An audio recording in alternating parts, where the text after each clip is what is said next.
Voilà, on se retrouve pour un temps d'échange d'une heure, un quart à peu près, sur un sujet qui peut paraître un peu technique, mais qui engage lourdement l'avenir de la ville et de l'agglomération. Donc on va essayer d'en faire un sujet un peu concret, pour autant qu'on puisse aller dans le concret aujourd'hui. Ce dont nous allons parler ce soir, c'est l'Eurométropole.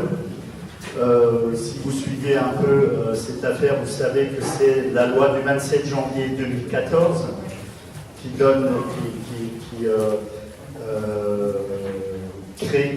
dit qu'on va créer un certain nombre de métropoles en France. 9 sont citées dans la loi, 3 s'y rajoutent et ont un statut spécifique, et 2 autres, Brest et Montpellier, pourraient s'y rajouter par la suite. On arrive à 14 métropoles en France à partir du 1er janvier 2015 peut-être, donc cette loi du 27 janvier, et puis avant cette loi, la promesse de François Hollande le 5 février 2013 à l'Hôtel de Ville à Strasbourg, où il a dit que Strasbourg aurait un statut particulier dans cette refonte et dans cette réorganisation de l'espace français. Statut particulier qui tient évidemment, vous le savez, à la présence d'institutions internationales. On sait aujourd'hui peu de choses de cette métropole et de cette Eurométropole Strasbourg qui va être créée.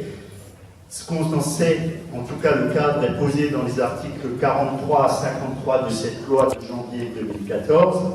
Et puis, on sait que la spécificité strasbourgeoise est reconnue à travers son nom, puisque la loi parle d'Eurométropole, et c'est la seule en France, et cite un autre cas qui est la métropole européenne de Lille, mais aucune autre métropole ne porte le nom d'Eurométropole. Donc cette spécificité est inscrite dans la loi, et est inscrite aussi dans la loi la question du contrat de plan et de la négociation et du devoir de l'État de soutenir la ville. Une fois qu'on a dit ça, on n'a pas dit grand-chose, mais on a presque tout dit. C'est dire que l'échange qu'on va avoir ce matin, c'est sur un projet à construire. Ce soir, pardon. L'échange qu'on va avoir ce soir, je vous rassure, je n'ai rien lu ni fumé avant de le dire. Donc l'échange qu'on va avoir ce soir, c'est sur un projet à construire et peut-être plus sur vos intentions, vos vœux et vos objectifs que sur ce qui est déjà posé clairement sur la table. Alors, peut-être un certain nombre de petites questions-réponses pour commencer, et pour dire tout de suite aussi que la salle peut prendre la parole. Je vous demanderai de lever la main. On ne va pas réserver un temps de parole à la fin à la salle. Pendant le débat, pendant la discussion, vous levez la main, vous réclamez la parole et je vous la passerai. Vous pourrez interpeller, poser vos questions à Robert Herman. Donc, juste pour terminer, dire que vous êtes président de la CUS depuis avril 2014, le 21, je crois, si je ne me trompe pas. Vous êtes aussi adjoint au maire de Strasbourg et conseiller général. On en reparlera peut-être, et vous avez 59 ans. Alors, d'abord, sur cette Eurométropole, on sait que ce sera le même nombre que la CUS, le même nombre de communes que la CUS. Oui. Est-ce que ce périmètre peut évoluer rapidement, ou est-ce que ça restera les mêmes communes de la CUS? Non, le périmètre ne peut pas évoluer rapidement. Je crois que pour comprendre dans quelle démarche de bonsoir et merci de votre présence, pardon. Mais pour comprendre la démarche qui s'engage, je vais commencer par reprendre un propos du préfet que j'ai trouvé très juste en disant que cette loi ne correspond pas à un jardinage institutionnel, mais à une évolution considérable des lois territoriales dans notre pays. Pourquoi une évolution considérable? Parce qu'il y a d'une part la mise en place de métropole, il y a le changement des régions, c'est un débat très actuel. Il y a par ailleurs également la modification des intercommunalités, avec aujourd'hui dans le projet de loi quelque chose qui dit que les intercommunalités devraient faire 20 000 habitants minimum. Il y a actuellement un certain nombre de débats autour de ce chiffre de 20 000, certains considérant qu'il faudrait aller au-delà et d'autres en deçà, de l'ordre de 15 000 habitants, qui va amener les intercommunalités à devoir se repositionner par rapport aux notions de centralité et, je dirais, de pôle d'intérêt ou d'attraction. Et donc, en l'espace de 3-4 ans, le pays aura considérablement évolué dans son visage institutionnel. Et c'est à ce moment-là où les intercos autour de l'agglomération auront à se prononcer vers qui elles vont aller. Il y aura la disparition de ce qu'on appelle des pays, qui était une forme d'abstraction, territoire de vie et de projet. Et là encore, je dirais, c'est une évolution qui est relativement conséquente et qui ne se vit pas de la même manière, je veux dire, en fonction des territoires. Nous sommes en Alsace un territoire très urbain, ce qui n'est pas le cas de toutes les régions ou tous les départements de France. Par conséquent, on voit bien qu'il y a là un certain nombre de débats. On ne discute pas de la même manière en Lozère qu'on discute en Alsace, par le fait du nombre de communes, des aspects désertiques autour des agglos, etc. Alors, pour continuer un peu sur l'avancée de ce conseil, donc ce sera les 28 communes de l'ACUS. Vous êtes le dernier président de l'ACUS, vous serez le premier président de l'Eurométropole. Oui. Est-ce qu'il n'y a pas d'élection? C'est automatique. Oui, c'est Vous serez, pour l'histoire, le premier président de l'Eurométropole de Strasbourg. Ce sera le même nombre d'élus des 28 communes au jour de sa création. Alors, au jour de sa création, ce sera exactement le même nombre d'élus. C'est la raison pour laquelle, d'ailleurs, nous n'avons pas désigné ou fait élire le nombre de vice-présidents auxquels on avait droit à la communauté urbaine. Ça ne va pas être amené, parce que la loi sur l'intercommunalité fixe à 20 vice-présidents pour un conseil de 91 élus, le nombre de ceux-ci, et nous aurions pu aller jusqu'à, je crois, 24 vice-présidents. Mais ça signifiait qu'au 1er janvier, il fallait dire à 4 vice-présidents qu'ils arrêtaient leur mandat. Et donc, on a préfiguré la loi en indiquant que nous n'aurions pas vice-président de manière à pas arriver à cette situation absurde. Ce sera la même administration aussi. Le périmètre de l'administration de l'ACUS sera l'administration de don. En gros, ce sera, dans un premier temps, un changement de nom. Alors, c'est un changement de nom, oui, mais pas dans le symbole qu'il représente. Les métropoles, ça signifie quoi? Ça signifie que, pour la première fois peut-être d'une manière très significative, l'État, en faisant évoluer la loi territoriale, confère à l'évolution du monde. Quand je dis cela, je dis qu'aujourd'hui, partout sur la planète, les phénomènes de métropolisation existent, et que c'est aujourd'hui dans les métropoles que, en quelque sorte, la richesse se crée. Elle se crée à travers, en particulier dans le monde, elle se crée à travers la présence des universités, à travers des éléments d'excellence sur le plan culturel, à travers, si je ne veux pas dire qu'il n'y en a pas ailleurs, je le précise, mais également sur le plan des nouvelles technologies, des recherches et développement. C'est principalement autour des agglomérations que cela se fait, ou dans les agglomérations que cela se fait. Le fait de conférer un statut particulier à ces agglos, en les appelant métropoles, en les installant d'une manière limitée sur le territoire, elles sont donc un repère sur le plan national et international.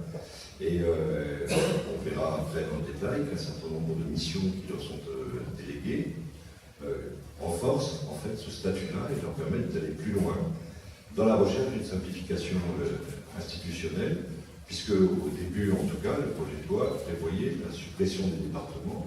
Et vous savez qu'après les événements gouvernementaux qui sont intervenus, Bailey étant intervenu très fort, je veux dire, il a été réintroduit la notion de département qui devait disparaître. Et c'est un sujet de débat aujourd'hui à Lyon, c'est un sujet de débat sur plusieurs territoires français, ça en est un à Strasbourg également.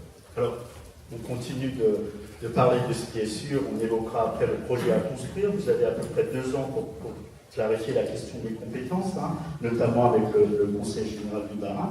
Alors, du point de vue de la gouvernance, on est d'accord qu'on aura le même nombre d'élus. J'ai relevé dans la loi qu'il y a un certain nombre de choses qui sont prévues, comme le conseil de développement. Et alors, il y a les conseillers métropolitains, ce sera les délégués de l'ACUS. La conférence métropolitaine, j'imagine que c'est la conférence des maires. C'est la conférence des maires, c'est l'assemblée, c'est la réunion de l'ensemble des 28 maires. Et puis il y a un président que j'ai souhaité que la conférence des maires existe avant, non?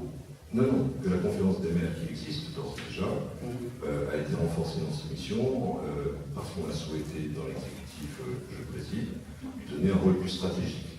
Il avait avoir un rôle plus informatif et de dialogue. Il y a aujourd'hui une véritable mission stratégique en ce qui concerne la conduite destinée de l'agglomération. Alors, on imagine aussi que quand on parle d'Eurométropole, qui succédera à l'ACUS, il y a une volonté d'aller faire un pas de plus vers les citoyens et de lui donner une véritable existence politique. Et j'ai relevé dans la loi qu'il est question de la création d'un conseil de développement. Est-ce que vous avez réfléchi déjà à ça? Et alors, est-ce qu'il y aura un conseil de développement? Quelle sera sa définition? Est-ce qu'il sera, par exemple, transfrontalier? Parce que je crois que aux amis écologistes ont suggéré dans une tribune qu'on puisse d'entrée initier une démarche transfrontalière. Oui, ça ne tient pas forcément aux amis écologistes, même si j'ai de l'amitié et du respect pour ce qu'ils disent et ce qu'ils demandent. Ça tient à la nature même de leur métropole. C'est-à-dire qu'il n'y aurait pas de sens à être hors métropole et à ne pas intégrer nos voisins allemands dans l'ensemble du dispositif. Nous sommes en train de boucler le squelette de ce que sera ce conseil de développement. On a fait un petit benchmark sur le plan national pour ce qui existe déjà dans un certain nombre d'agglos. Pour arriver grosso modo à quelques constats, il faut qu'il soit limité en nombre, c'est-à-dire grosso modo le même nombre que le conseil de communauté, une centaine, pas plus. Bordeaux, ils étaient allés très loin, 360 membres. Je veux dire, c'est une armée gigantesque à manager et pas toujours très efficace.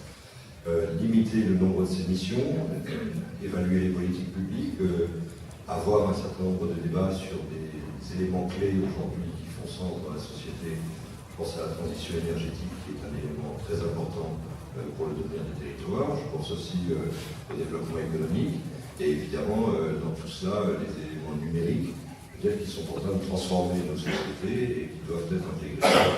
En même temps, le Conseil de développement doit être un lieu de débat. Je précise qu'il n'y aura aucun élu. Pas des élus, ce sera aucun élu au Conseil de développement n'est pas présidé par un élu, mais par une personnalité qu'il nous faut proposer à ce Conseil de développement pour en assurer la présidence. Et donc des chefs d'entreprise, des responsables associatifs, des simples citoyens de part et d'autre de la frontière qui pourront en être membres. Il y aura cette représentation, je dirais, qui doit être intergénérationnelle, qui doit être aussi dans la diversité sociale de notre société, qui intégrera entre 15 et 20% de représentants allemands, là non plus pas élus, mais qui fassent sens sur le territoire et qui puissent penser le territoire. Alors ils seront cooptés ou désignés, ils se manifesteront Alors on va lancer un appel à candidature pour essayer de faire en sorte que puissent venir dans ce conseil de développement les gens les plus intéressés, qui soient pour, militer à l'avènement, au renforcement de cette métropole.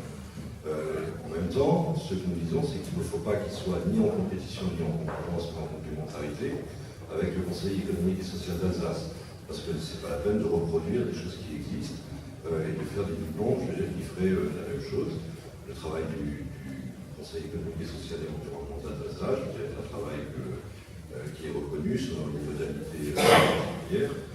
Laissons-le faire son travail et faisons le travail pour la métropole et pour l'ambition de la métropole. Donc une conférence avec les maires, une assemblée plénière, avec les conseils métropolitains, un conseil de développement où apparaît la société civile, les forces vives, etc. Il aura un rôle consultatif uniquement ou est-ce un rôle d'initiative Il aura un rôle consultatif et je proposerai qu'il puisse pouvoir bénéficier d'autosaisine de manière à interpeller la collectivité et à solliciter la collectivité sur un certain nombre de sujets. Alors, continuons sur les sujets, on sait à peu près où on va. On sait que le premier budget de l'Eurométropole, ce sera le dernier budget primitif voté par la CUS dans quelques semaines, au mois de novembre ou décembre. Au mois de décembre. Est-ce que vous pouvez nous donner les grandes masses de ce budget, qui sera le premier budget de l'Eurométropole, peut-être le volume global, l'investissement opérationnel, c'est-à-dire ce qui sert à construire et à créer et à mener des projets, et peut-être la proportion de ressources fiscales, et quelles sont les ressources fiscales auxquelles peut prétendre la CUS et pourra prétendre demain l'Eurométropole. Alors le budget grossièrement fait avec les budgets consolidés du service de l'eau, aujourd'hui 1,4 milliard d'euros. C'est le premier budget de collectivité d'Alsace aujourd'hui, puisque la région dépasse un peu le milliard et le département doit se situer aux alentours de 800 millions d'euros environ. Pour un personnel qui fait aujourd'hui 7000 fonctionnaires et 6000 et quelques fonctionnaires et 1200 contractuels et intervenants qui n'ont pas le statut de fonctionnaire. Un budget d'investissement qui, dans sa cote haute, qui va diminuer du fait des événements contributifs à la dette nationale, mais qui est de l'ordre de 270-280 millions sur sa cote haute, 220 millions de ressources fiscales qui devraient rester à peu près stables, Et puis après, il y a la dotation globale de fonctionnement de l'État, ça doit tourner autour de 100 millions d'euros. Il y a le contrat de plan de la région, il y a un certain nombre d'interventions financières. Et puis il y a ce qui fait l'objet de prestations, en particulier services de l'eau, autres services, vente de terrain, transactions immobilières, etc., qui viennent compenser ce budget. Alors, est-ce que d'ores et déjà quelqu'un veut réagir à ce qui s'est dit ici sur scène, ou est-ce qu'on continue? Je ne vois pas de main qui se lève. Là, on a parlé de choses qui ne fâchent pas, qui ne font pas vraiment débat, puisqu'elles sont posées par l'existant. On les retrouvera demain sous le nom d'Eurométropole. Si vous autorisez, peut-être que oui. Je voudrais préciser ceci. Lorsque les élections municipales sont intervenues, il y avait une majorité de 5 ou 6 voix pour la gauche au sein de ce conseil.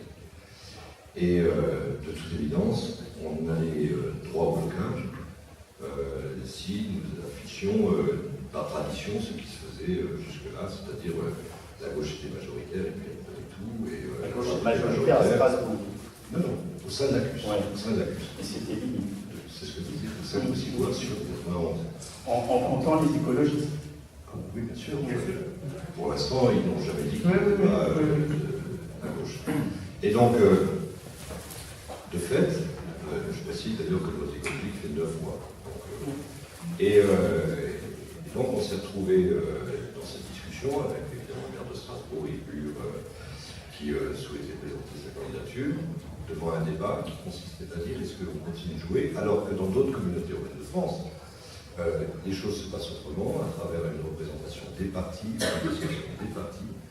Et là, nous avons décidé de ne pas avoir une négociation avec l'UMP, le PS, les Verts et l'UDI. Le Front National a un représentant.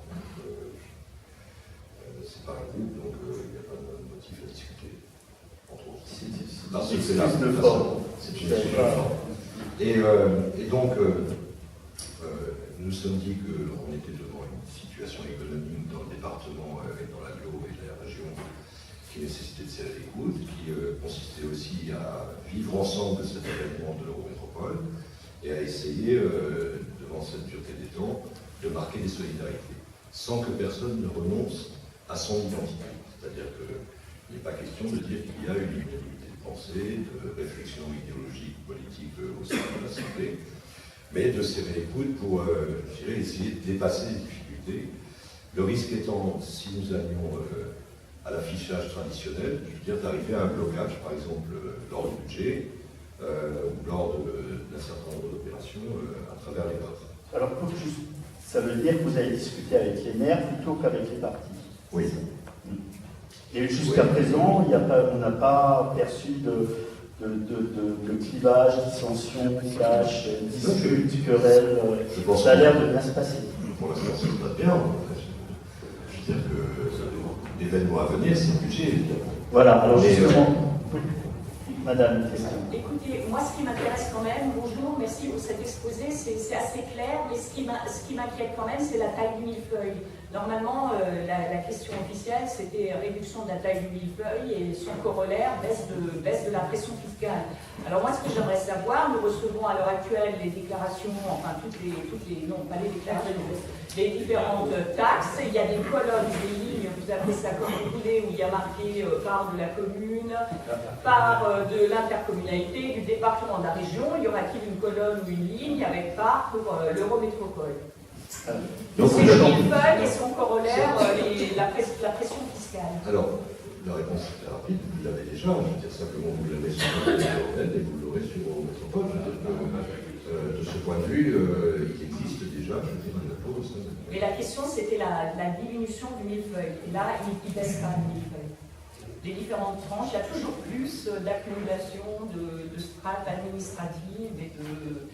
Alors l'ACUS a eu une augmentation fiscale extrêmement modérée sur ces dernières années. Vous savez que l'engagement qui a été pris pour mettre en place la gouvernance actuelle consiste à dire qu'il faut tout faire pour tenter d'afficher une fiscalité à zéro.